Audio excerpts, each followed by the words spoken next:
Hello again YouTube, so I'm Shadow Soul Dweller, and well, as I say, I've taken a short break for the past month from this, but I'm back into it now. And first of all, I'd just like to say to those that supported me, well, thank you very much for the feedback and the advice you've given me to help me moving forwards, and let's hope it all goes in the right direction. But anyway, I'm going to start off again today with another top 10. Instead, the top 10 classic games that shaped modern gaming. So I just thought I'd come out of this list because I've been thinking about obviously a lot where games come from and looking at a lot of the old classics and seeing the engines they use that we use now. So here we go with it. My top 10 classic games that shaped modern gaming. And I will say before we dive into the video as well, I'd just like to point out this is not in an order of a top 10. It is simply top 10 just as they are. So I'll be doing this one a little bit different.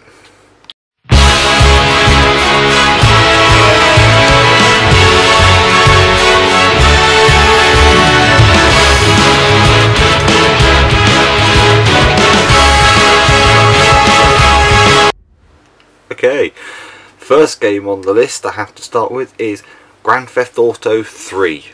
As much fun as the original Grand Theft Auto games were, well, Grand Theft Auto 3 I think set the sandbox effect for a lot of games we get now. The open world where you can do whatever you want, follow anything you like and just go to the missions when you feel like it. I mean, you think off the top of your head how many games that have that ability now? Well, a lot of them pretty much started off in a 3D world based off what GTA managed to do for the series. Next one I have to pick is Phantasy Star. Now we're going back to the late 80s here for Phantasy Star. For people that might not be familiar with Phantasy Star is actually the game that precursored the Final Fantasy series. A lot of the elements that went into RPGs from now all the way back to then, Phantasy Star were the ones that pretty much did it first and made it mainstream.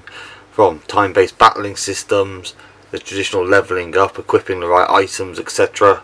They really set the stage for it, so they're a good mark in history. And even if it's not something you'd want to play as a classic game, I suggest going online and looking it up, because of Phantasy Star and Phantasy Star 2, you'll see exactly what I mean when you see the videos. Next one is Command & Conquer. Now, this basically is because there was a lot of RTS games that came originally, the real-time simulations, and you had Age of Empires, it was a big one that landed as well, but Command & Conquer I think was the original game that really defined the parameters for all future RTS games and what they needed to do with themselves, so it had to be included. I mean, Command & Conquer itself introduced a lot of elements that other games have used since then for this genre. And especially when they moved into the Red Alert series, they introduced even more options that allowed the series to keep growing and growing. Next one is Driver. I remember this game, I fell in love with it so quickly. Driver for the PlayStation 1. Oh, apart from that awful bit at the beginning where you had to do all the tricks in the car park, which anyone that's played it, they'll know exactly what I mean. But it was the first game that gave a much more realistic feel of driving. Even if you did have a few anti-gravity points to it, it's basically what a lot of games afterwards followed in its element of what driving should feel like in a game, instead of the boxed in right angle turn type feel that games had before them for their driving elements. Next one is Tomb Raider. Wow, Tomb Raider, it wasn't a series I followed that much myself, but I know it brought in a lot of adventure game elements that are still used this modern day. If you go back and play the original Tomb Raider game, you'll see it is very much the same basis that's used on a lot of games now that are put in. So obviously including the modern day Tomb Raider games themselves, so that one definitely had to be in there. Next is Resident Evil. Now obviously I know a lot of people wear these games at the moment, as Resident Evil 7 just came out, which I will be doing a review on. It's basically the first true zombie game that landed, that really nailed down that just horror feel of survival and being afraid and not being able to see properly. And well, it's just at their best. I mean, the game originally actually came as a remake of an original horror game called Sweet Home. They wasn't able to make the game itself from that, so Resident Evil was born off the back of it. And well, anyone knows the legacy of the genre now, but just comes off Resident Evil itself. And next one is Call of Duty 4 Modern Warfare.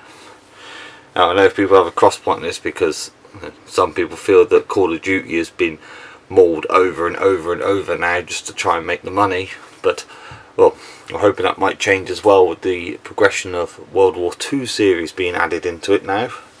But Call of Duty 4 Modern Warfare was the original first person shooting game that really pushed you on the new story for single player and took the multiplayer genre online and pushed it really to the next element.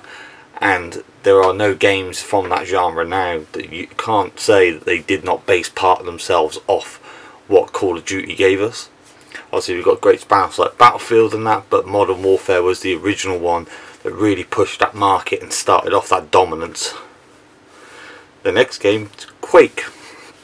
Now I'm hoping if most of you that watch this video have played Quake, Doom, Duke Nukem, any of those games, well, Quake was the one that started it off really, and really put it out there for people to start learning enjoyment of just straightforward mindless blasting through a game instead.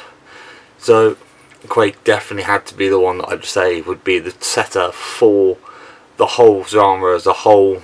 I mean, those sorts of games are still running now, and I absolutely love them. And I had to give GoldenEye a shout with this one as well, because I think as shooters go, a different style of shooting than you'd get say for Call of Duty, Battlefield, etc. But GoldenEye really did set for the element of how the guns worked, the aiming system you had in it, the way the levels were designed, the multitude between having long range weapons and short range weapons. They really did set a lot of things in motion that before that you just didn't get properly. As well, based off obviously a great Bond film if you're into the Bond films themselves as well. And of course it was the first game that really shot shooting multiplayer right up there, because anyone who's old enough to remember, which I am, they remember that playing multiplayer on GoldenEye was the thing to do. Well, I'll drop a few other ones here. These are special mentions that just didn't make the list unfortunately, but I wanted to drop them in there as well. So here you are, and then we'll get to my top one for the list.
Okay, well, the top one that I had to give a special mention to, which a lot of people might have seen this coming anyhow, was of course the Mario and Sonic games, as I couldn't pick just between one or the other, but the original side-scroll platforming games really launched games into the open market and made it much more of a popular thing, as originally it was a lot more restricted to people thinking only certain types of people played games. So that had to be the one that I'd put at the top of the list if I was numbering it through. Obviously we've got side segments that came off it as well. I mean, for example, Mario Kart is another game that set a lot of styles, but I thought it should be put with Mario itself. And obviously Sonic started off a lot of different things, hasn't quite gone as far as Mario, but it's definitely the game that I would say set the pace for a lot of games that come now, whether they be 2D or 3D, over the past 20 years at least. So that had to be that one. Well, that was my top 10 classic games that shaped modern gamings. Let me know what you think. Let me know in the comments any games that you think shaped, and just give me a shout why. Or if you'd like just any ideas you'd like to see for top 10s. I do games as a whole, well, I'm open to all sorts of things. If you haven't already, please feel free to like and subscribe, and I'll see you out there.